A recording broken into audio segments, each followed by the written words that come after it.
Hello, everybody. This is Deidre Diamond. I am with Dan Blum, and I am so excited to be with you all today. Dan and I, for the last, at least 3 or 4 years, have been following each other on the same type of content, which is really what we're here to talk to you about today: hiring, motivating, managing. Just like Dan's book, a business aligned cybersecurity team.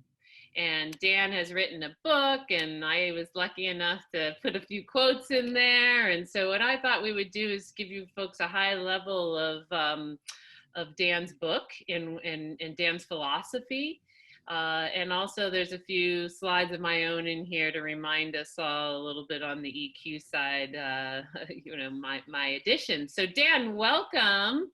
So excited to be with you. Welcome to this conversation, is what I mean. Thank you, Deidre. It's great to be here. And we've got your slides, as you said, toward the end, and they're kind of the management piece of alignment, the staffing piece of it. And as you mentioned, I wrote the book, Rational Cybersecurity for Business, the Security Leader's Guide to Business Alignment. I had a long career before that working with Burton Group and Gartner, and kind of went back and forth between being an analyst and a consultant. But I found over the years, I kept being brought in on technical architecture projects, but finding stakeholder adoption problems, organizational politics, and that's why I wrote this book. And this presentation today is kind of the staffing perspective on cybersecurity to business alignment. And in addition to the book, I do rational cybersecurity workshops where I can help people apply this in their businesses, their settings. And imagine this was a rational cybersecurity workshop for your security leadership team to work with the team part of their whole galaxy of challenges as CISOs.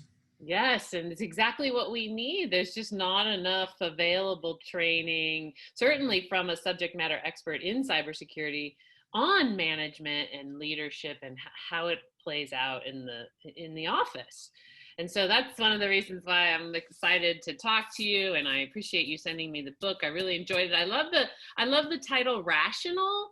I'm constantly feeling like, where's the rational behavior? Like, we should know by now that this is necessary. Why do we even have to talk about this? And I just think it's because we run a million miles a minute in that, meaning humans are super motivated to just do and sort of figure it out as we go. So that being said, we need more slow down. We need more education. And so I'm really excited for you to give us that education, and 16,000 downloads already, everybody. So I'm pretty darn sure that Dan's got some good information here. So it is an open access book. So, the download, the ebooks are complimentary. Yay. Okay. Got it. Okay. Awesome. I have up here on the slides your agenda and the discussion of, and you and I will sort of discuss this, but you're going to teach and I'm going to commentate. Yes, please. The more the merrier. Sounds good. Let's get into it. So we have the kind of start out with the challenges, and then we'll go into the opportunities, and then really the how-to, right? That's kind of the three segments of the agenda you just saw. And here's my definition of cybersecurity to business alignment: state of agreement, of cooperation among persons or organizations with a common security interest, enabled through security governance structures, processes, communication skills, and relationships that engage the business. When in a state of alignment, all business leaders, staff, and security-related functions act in accordance with clear roles and responsibility to support the security program and strategy. So you can see how this affects staffing, right? That it's alignment is about roles and responsibilities, and staffing needs to support having the ability to deliver on those. Yes, this is why finding you, Dan, has been so fun for me because you're certainly the traditional cybersecurity background versus me, right? And I see this all day long. I see I see no agreements, and I see a lack of roles and responsibilities clearly defined. I've been talking about it for years, so I love it, love it, love it. Let's keep going. You couldn't be more dead on.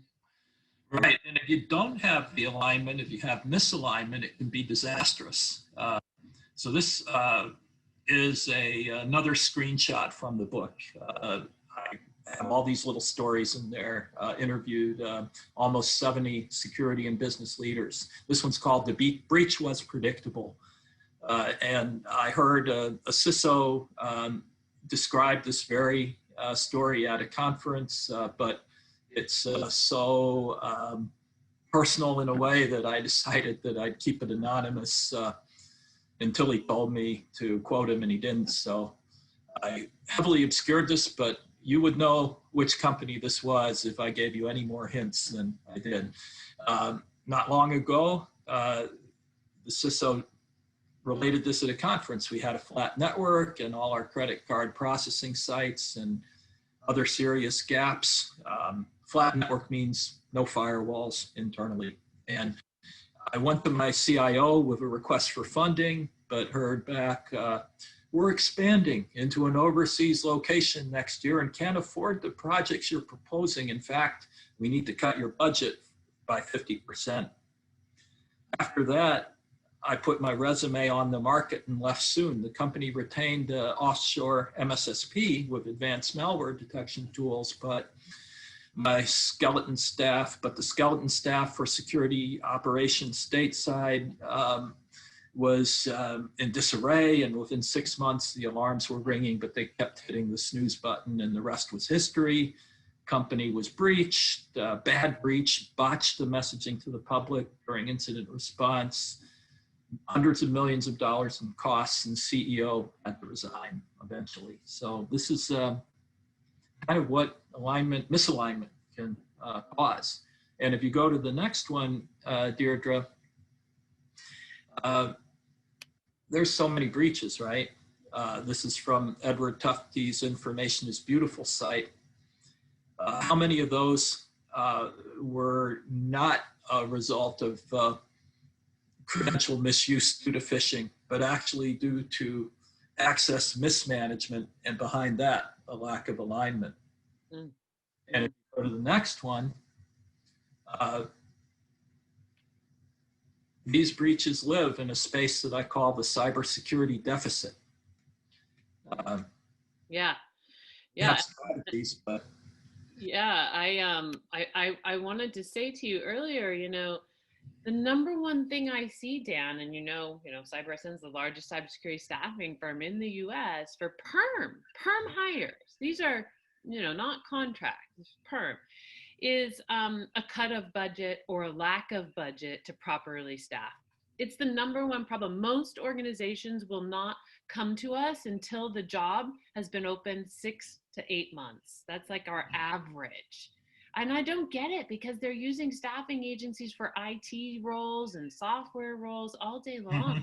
So I'm really glad you put numbers to this so that leaders can really see, how much they're sort of missing here in terms of how important this is, because it's a fight every day for CISOs. Every day it's a fight for them to get the staffing dollars, a budget to use a service like us. It's a fight. It's crazy. Yeah, and they may have spent another 6 months trying to justify the positions. Yeah. So it's tough, and it's part of this deficit that you see only 44% of boards consider cybersecurity to be strategic. They may fund it, or they may think they're funding it adequately, but they're not giving it the attention required to make sure that the work that's being done is really fitting the business needs. That's a scary stat. 44%, and it's the word strategic means important, so they're not seeing it as important, at the level of 56%. That's crazy.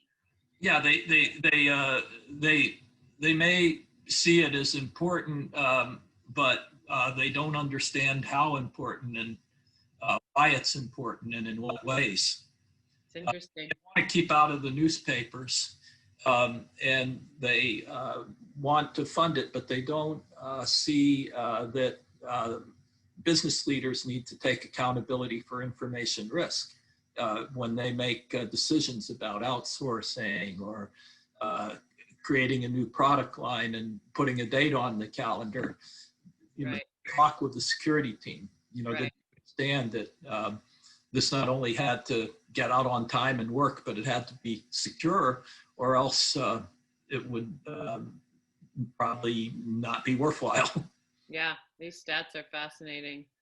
And if policies are enforced often in a kind of a half-hearted way, and when you have this lack of business alignment, even if the board is adequately funding security or providing enough money that if properly used, the business could be secure, it's kind of like advertising. You're wasting half of it, but you don't know which half.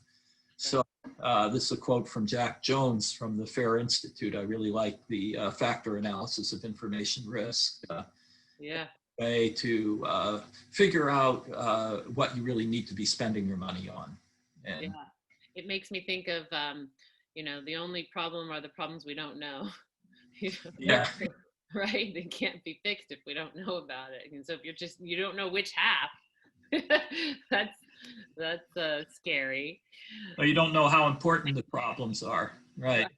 Right. And it's no wonder with cybersecurity not being considered strategic and kind of not getting the right kind of support for staffing because no CISO can do it alone, that we have these security leadership troubles in this story, which is from the Life Inside the Perimeter survey that Nominet did in 2019.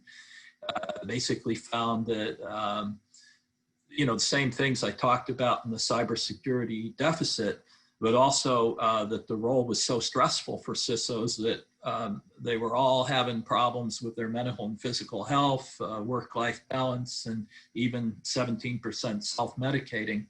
And most, as the little red circle shows, not remaining in the job for even 3 years. Think of the impact of having to replace a CISO. That's like huge to a business. All the alignment that you did, such as it was, is now gone, and you have to start over with the new CISO. It's tragic, and 3 years really is an international sort of number. Really, here in the U.S., it's around 18 months. I see it all day long, okay. And it's super sad. It's super sad to see, like, not only what impact it has on the business, but certainly the impact on all the people in the org. And if that doesn't create a vulnerability, what does? Like, it just blows my mind to think that we don't understand that our cyber professionals are vulnerable too. Even if you could put losing your CISO as something to be on the risk register, because think of that misalignment story, with the company that lost its CISO or drove the CISO out almost. And what happened because the staff were in disarray. Yeah. And our clients have really committed leaders, or we couldn't work for them because we're literally picking up the phone and calling cyber professionals, hey, you interested in this opportunity? Well, how is it an opportunity if the person's leading isn't engaged with us, or you know what I mean? So we really have to only work with organizations where we know that the CISO is committed, because nobody's going to go there otherwise, and they'll feel it. Yeah. They feel it in the interview process, So this is something that we really need to take seriously, is that in that if this is happening, if these statistics are correctly, then of course mental health is a big piece of this. Yeah, and as you say, it's reflected in the team. But the other reason we see, even if the CISO is committed, if they're not, if the security program's not well aligned with the business, the team's likely to have all these sources of frustration. And this was a survey from the International Security Organization and another company, and they found that staff were frustrated about keeping up with new IT initiatives and making sure security was part of it. Even getting consulted on the new initiatives. A lot of times the initiative would start and security would be brought in too late, or trying to get end users to understand cyber risks and even adopt a two-factor authentication or some no-brainer capability like that, and trying to get the business to understand it. All those, if you click, as you see, it's alignment related. Right. Yeah, the first four are, like saying nothing's working. With those four, those percentages all go way over 100 for me, Dan. And it's interesting that the overwhelming workload came after these. Right?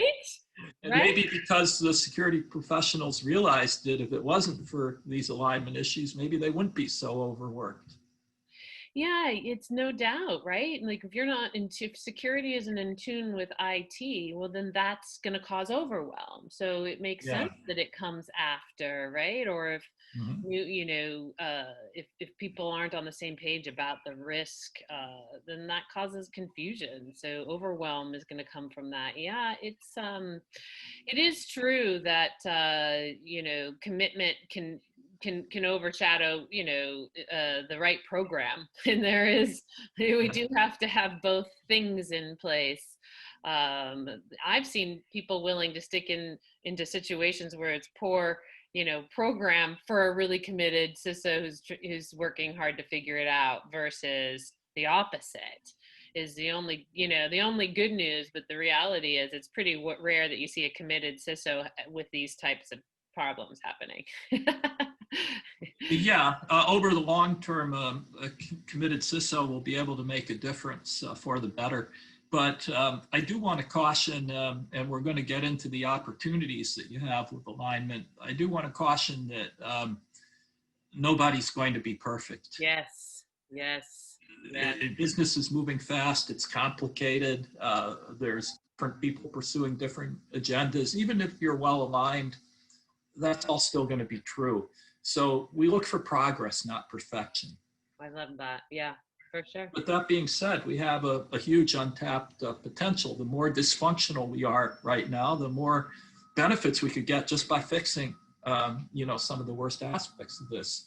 And so one could ask, what is security programs could do a great job, not just of protecting the business, but enabling it. Then you could have these benefits, where we're doing risk management well, so compliance is easy. It's a logical outcome.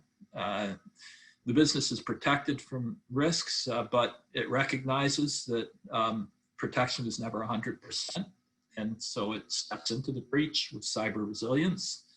Security supports a productive IT environment, and the two together help the business grow. The business can take risks now more confidently, bold business strategies, and you manage the risks. You don't have to hold back every initiative for fear of compliance or other risks. You can move forward knowing that your security program's got your back, and it becomes a strategic asset for the business. Yeah. And it can, I'm lucky enough. I have a chief security officer almost 5 years now together, and we're a tech company. We have a SaaS platform, and he's super strategic, and everybody loves him. And we are also, on top of risk and focused and so forth. And what I do see, Dan, though, I see it mostly that it exists in software companies, because we all sell software and we have to have the buyers approve of security vendors, right? Right. And so I'm seeing a lot more of this alignment in software companies than traditional InfoSec. Well, security is so obviously strategic for a company or a software company. Yes. And so it can be done, is my point. And I see it more Yeah, in software companies being done than other places. And so, it's good to see too that it is being done in places. yeah, yeah. As you say, the company's too old school. They may think security is just a cost center, and then Yes. Yeah. that's where they get into that cybersecurity deficit because it's not just a cost center anymore. We're talking about digital business now. We had Yeah. with the pandemic, everybody in many kinds of companies working from home.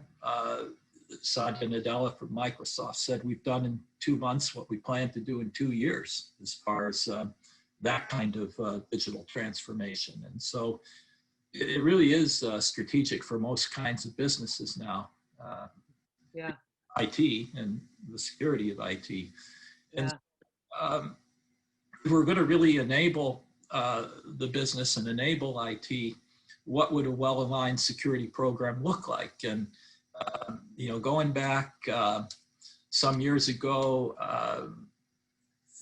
Mike Gentile and a couple other people wrote this book called CISO Soft Skills. Yeah. And I had an interview with him, and he said what he saw then and still sees today is the biggest problem that companies have is a lack of a definition of security that fits their business. So they say, well, it's confidentiality, integrity, availability. They pull something out of ISO or whatever, but they haven't said, how does this apply to our vertical industry, our business strategy, our culture, and so on, actually coming up with a mission and a mandate that fits the business. And then have active executive oversight and clarified security related roles, which we'll get into a lot more because that's really the staffing piece of this. Engaged stakeholders. And then on the IT side, just having security and IT working pretty closely together. I did a fair amount of research into what a broad section of security leaders thought about whether the CISO should report to the CIO or to the board, or not the board, the CEO or some CXO.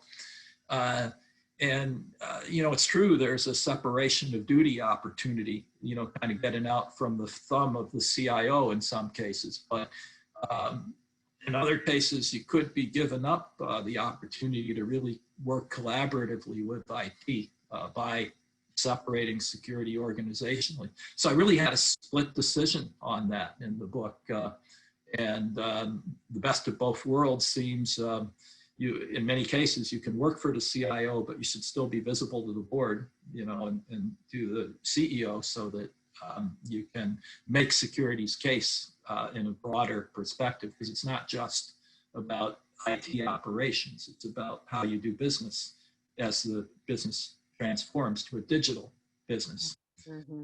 So, IT security standards, DevSecOps, disciplined agile, just kind of infusing security into the way IT works.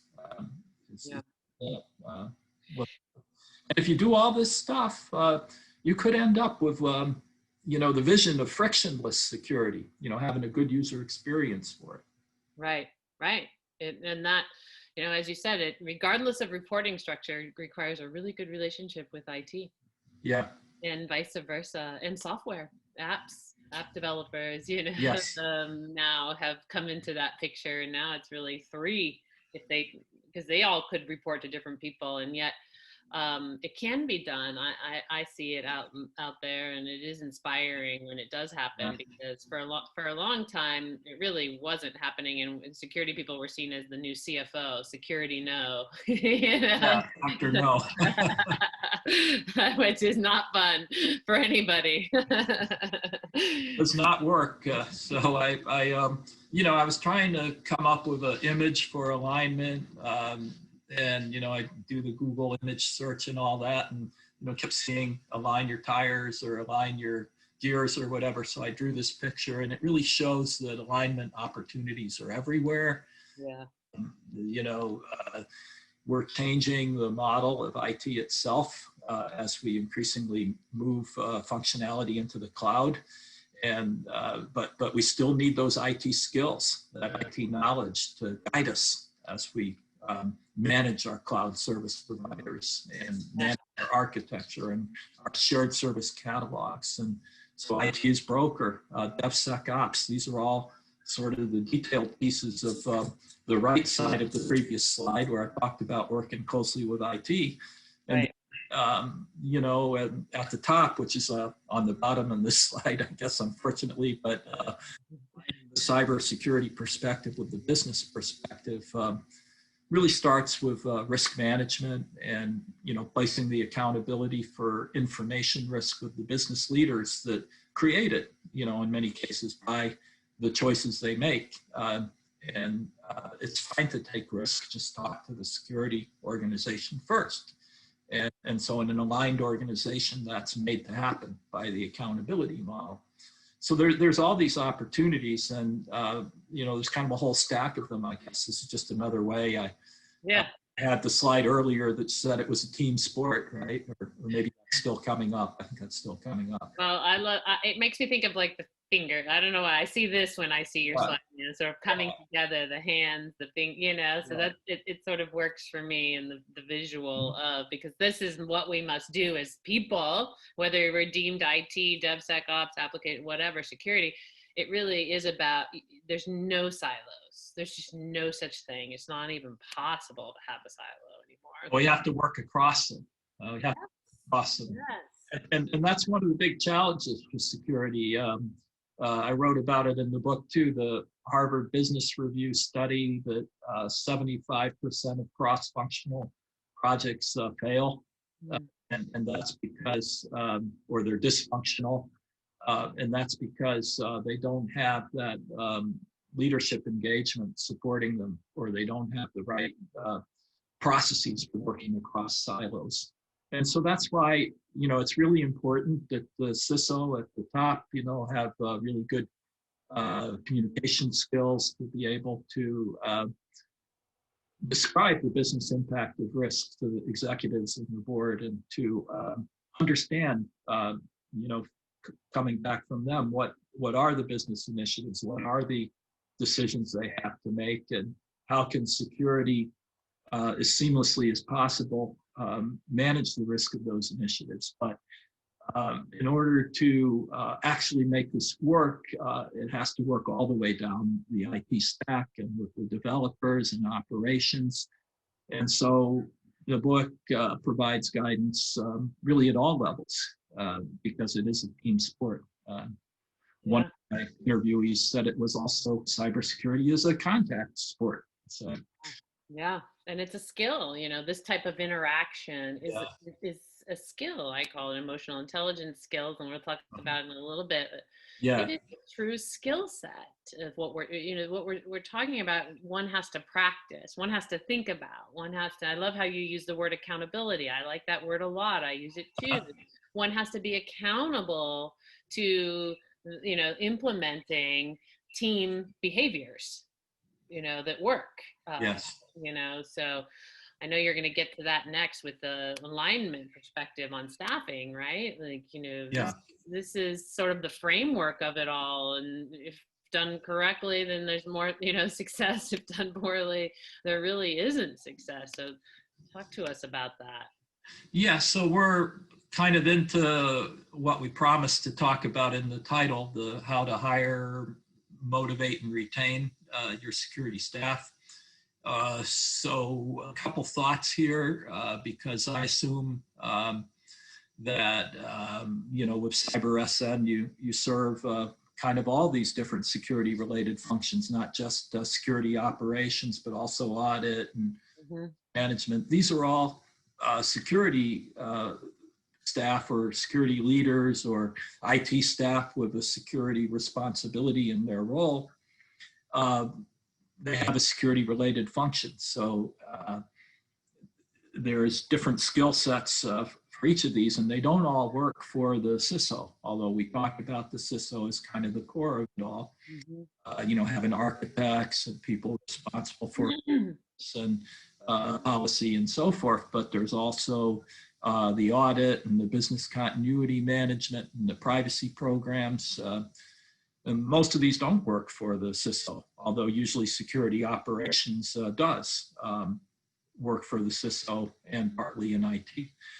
And all of these different functions, the security related function leaders, they have different stakeholders. And through alignment, they can expand their circle of influence to get better alignment with these stakeholders. So in risk management, you're working with executives, with customers, with investors, partners, with privacy, you're working with legal teams and lawyers and regulators and so forth. But by having the right skills to work with stakeholders, you can fulfill your security related role in a better way. And, you know, as you said, Deidre, that's a skill set in itself. So from the hiring perspective, we need to think, you know, not only, you know, which roles are we hiring for and what do we need those roles to accomplish, but also do they have the right skills, not just the ability to understand the dictionary of privacy regulations, for example, but also the ability to work across silos and some of the soft skills, communication skills. Yeah. Yeah, well, this is why, you know, this complexity is why recruiters are so challenged in recruiting for security. I mean, truly, the only reason I was able to do what I've done with CyberSN is that right in the beginning, I realized that this, you know, this term cybersecurity was so vast, so complex. Yes. That a security engineer could have 8 to 10 different profiles, and so could a risk person, so could a CISO, so could application security, so could this, so could that. And I couldn't, even having the best IT recruiters, including myself, you know, get to a cost of sale in terms of how fast we could place that could make it. And so that's where my platform came from. I mean, instantly it hit me that I needed a job building technology. I needed that I can interact with the client with and ask them questions to help them really, even for themselves, also understand what they need, because it's so complex to even the C-suite as well, that it, you know, people wasted a lot of time looking for people and realizing what they needed, you know, after interviewing for 6 months. And that for a staffing agency is a deadly kill to the sales cost, right? And so you know, this is really complex. Recruiters, generalist recruiters cannot be expected to have these conversations, make these matches between jobs and professionals. And so I'd like more people to understand the complexity. We have a resource at cybersn.com with the 35 job categories and all the titles associated. And we're releasing an update, so it's well above 35 now, and threat is now its own world since we made that a year ago. And, you know, when we first did it, it started at 20 something. So we'll keep it going. And so, but my point is it's getting even more complex. So this is where people must slow it down and really take the time to understand what they need. And even in a smaller mid-sized business, you're maybe not going to have as many people in this circle, but they still need to have those basic skills. Yes, or outsource. You know, I outsource a lot of these services, right? So it's still something that will affect. You will have these needs, without a doubt. You may not have the people there in those roles, so it's pretty complex, and really, truly. You know, when we're short 500,000 people in the U.S. and, you know, 2 million internationally, it's like that means you're really getting people to leave their current jobs. They're not, you know, you got to have it together. They're already leaving. If they're willing to leave, it's probably because wherever they're willing to leave doesn't have it as together as they want to show them career opportunity. And so the number one way to show somebody career opportunity is to have your vision and your plan and your roles and your responsibilities clearly defined before you ever start interviewing. Yes. And that way you're going to get the right hires, and you're going to, as you say, you're going to be able to attract the best of the best that are looking for a good situation, not just any situation. Exactly. And that's With exactly what the it is. job shortage, it may be that even if they're not the best of the best, they still, can afford to be picky and want to end up in the right role. That's right. And that's a very true statement. Yeah. Oh goodness. Well, I think we talked through this slide. And that also gets into the, well, go forward we can go to the next one because this is really about motivating and retaining staff. This is another one of the stories from a healthcare CISO. Unfortunately, after the interview, he didn't want to be quoted either because who wants to admit that the company had a 44% or 42% annual attrition rate, because then they must have had a breach they didn't tell us about. So you don't want to admit to that. But basically, this is a very sharp CISO, and he describes how he really grew in the role of a company with a 42% annual attrition rate. This is a healthcare company. So as you know, healthcare is under higher security pressure along with banks and certain other industries. But they brought in an expert, to their credit, to find out what's causing the problem. What are the root causes? And he boiled it down, the expert boiled it down to two things: no clear vision for security, and the staff was overworked. And I think the no clear vision for security kind of aligns with that cybersecurity deficit that we talked about earlier and some of the challenges there.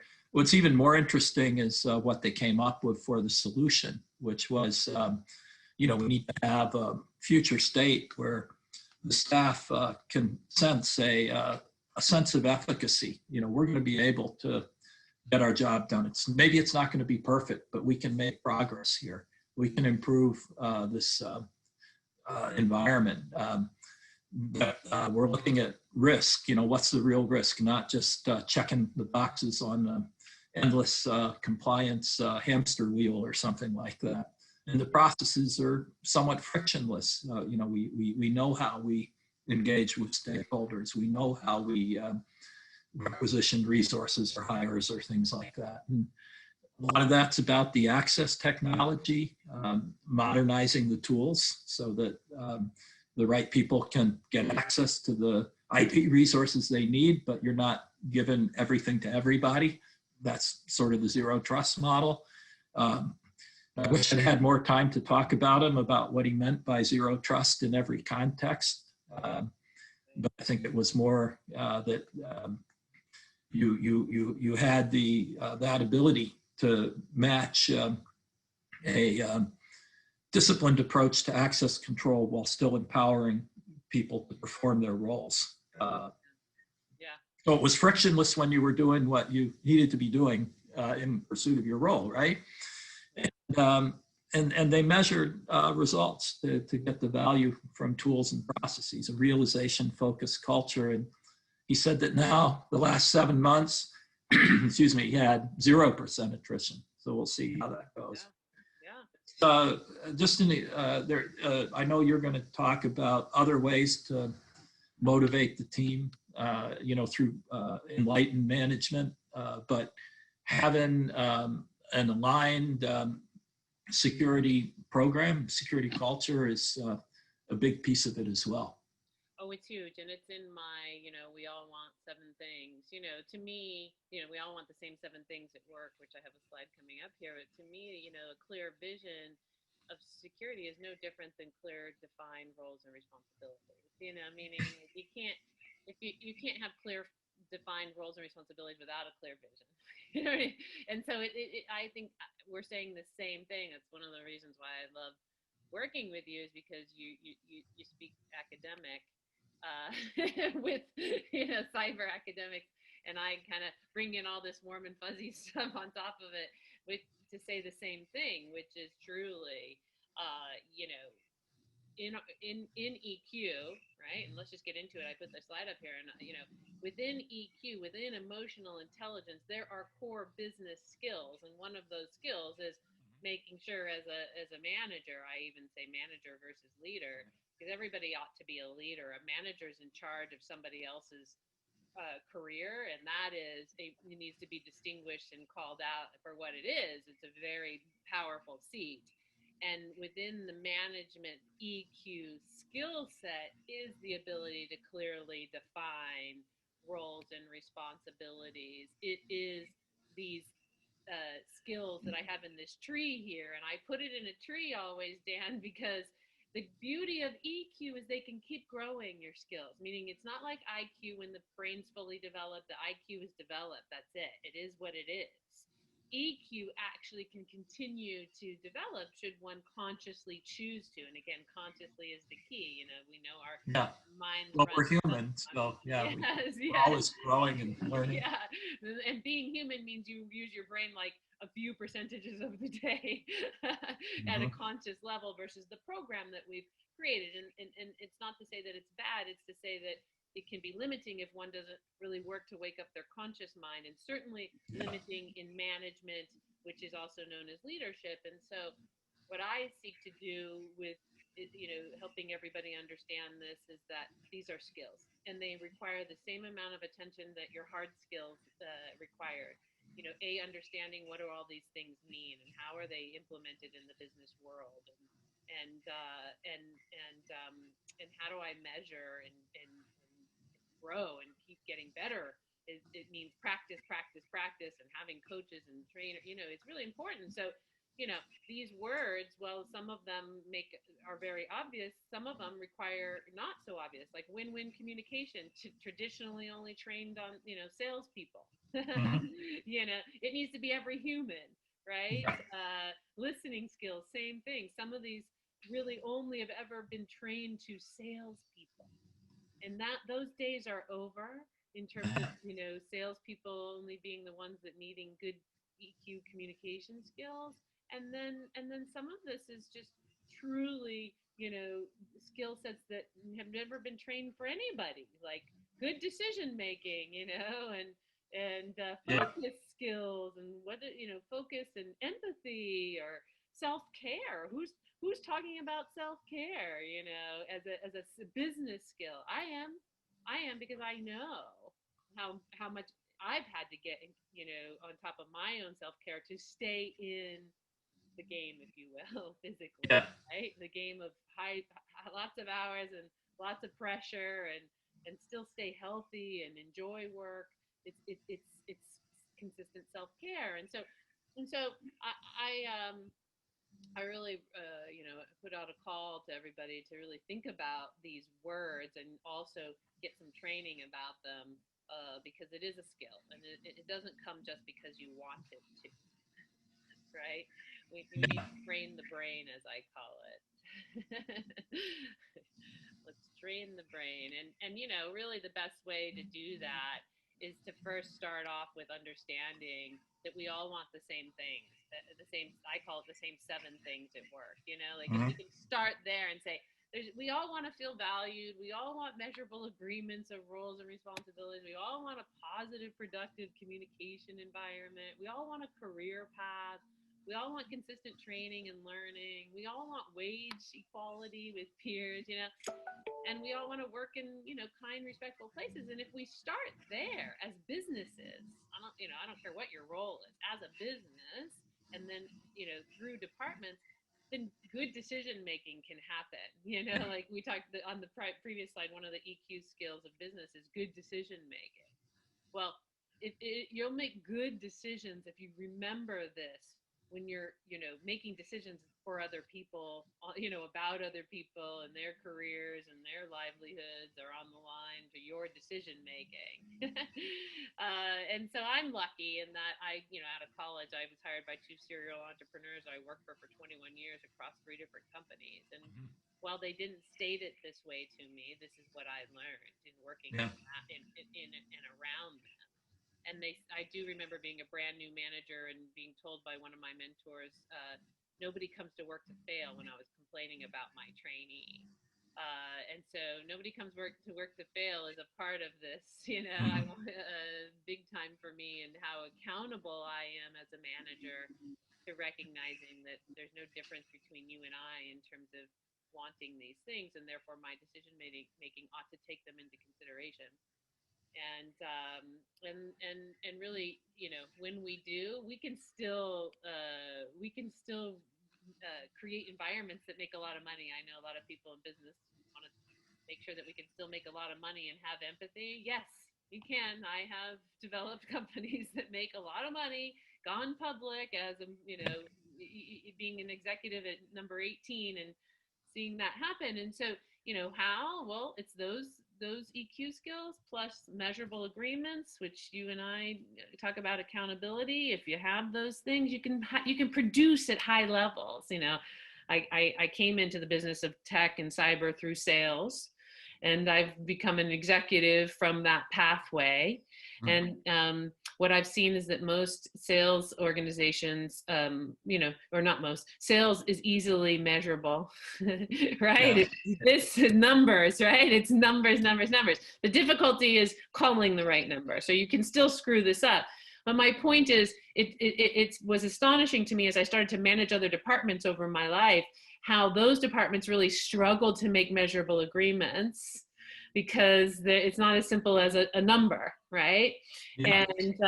And so my point is to say it still can be done, and it must be done. And if you can't make a measurable agreement on a project, then you make the agreement to come back after some research is done to make the measurable agreement. Otherwise, politics and pointing fingers and all kinds of chaos comes up if we don't really do this. And so to me, if we really understand we all want the same 7 things, if we're working on or we understand what the skill set of emotional intelligence is in management, in business, in being a practitioner, and we have measurable agreements, can really build electric cultures, as I've been told, that I build, and I do love to build them, and they're highly productive, and they're fun, and they're exciting, and yes, they have their challenges, and people can make mistakes, but it's so little, and the retention rate is tiny.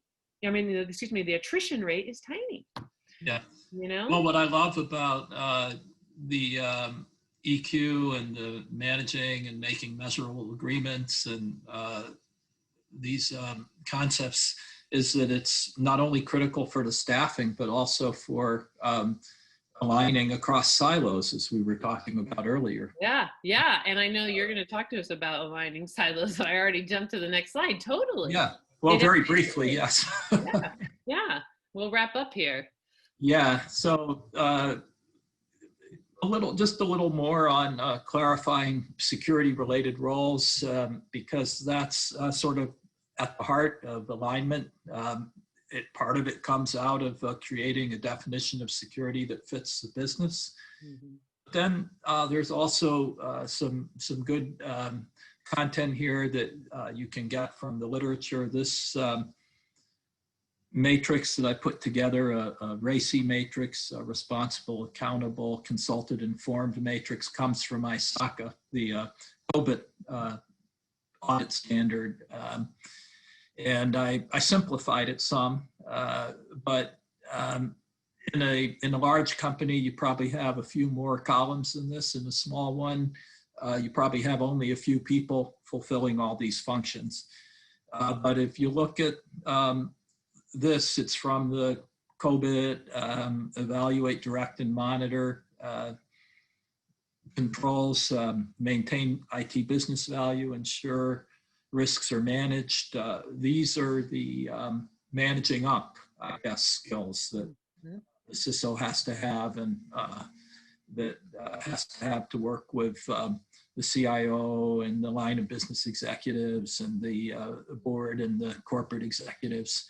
And then there's all the skills required to manage across, which you find not only in the CISO, but in every manager involved to manage the security program and manage security operations.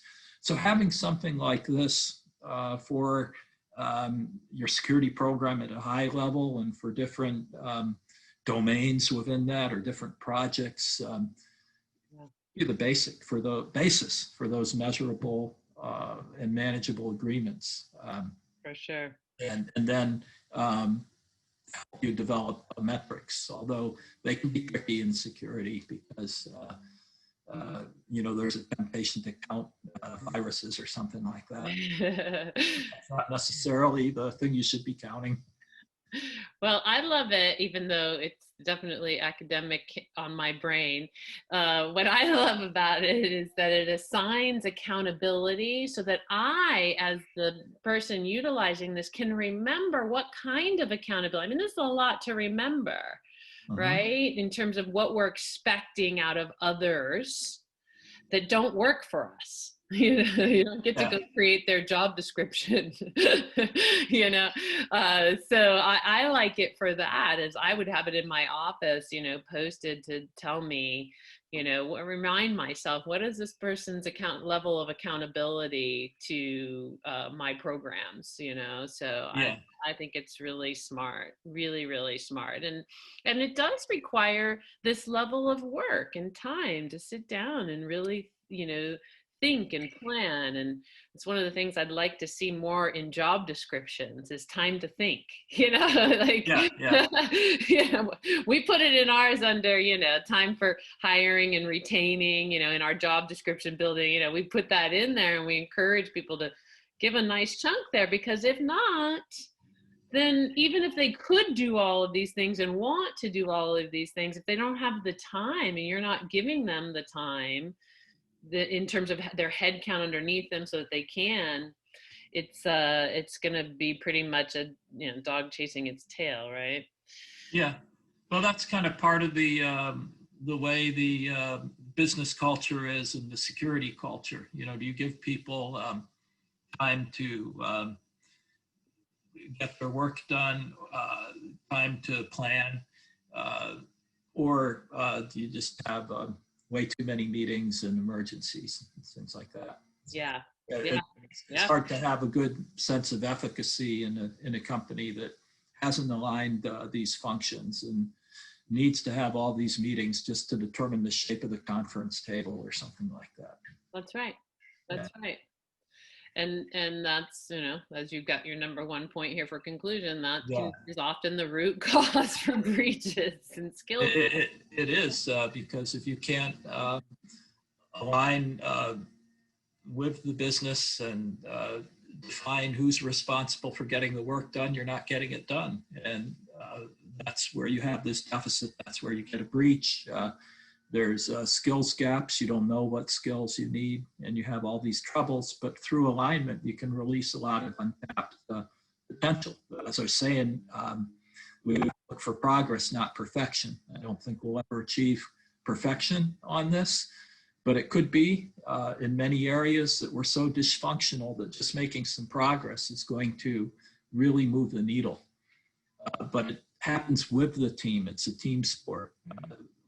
We need to have the top leadership aligned, cybersecurity considered strategic, CISO communicating in terms of business impact, and using stakeholder maps and roles and responsibilities for the team. But you need to have these skills throughout the team as well. And this both requires and supports having enlightened management practices, the EQ and the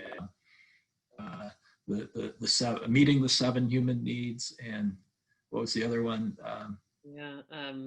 Manageable and measurable agreements. No doubt.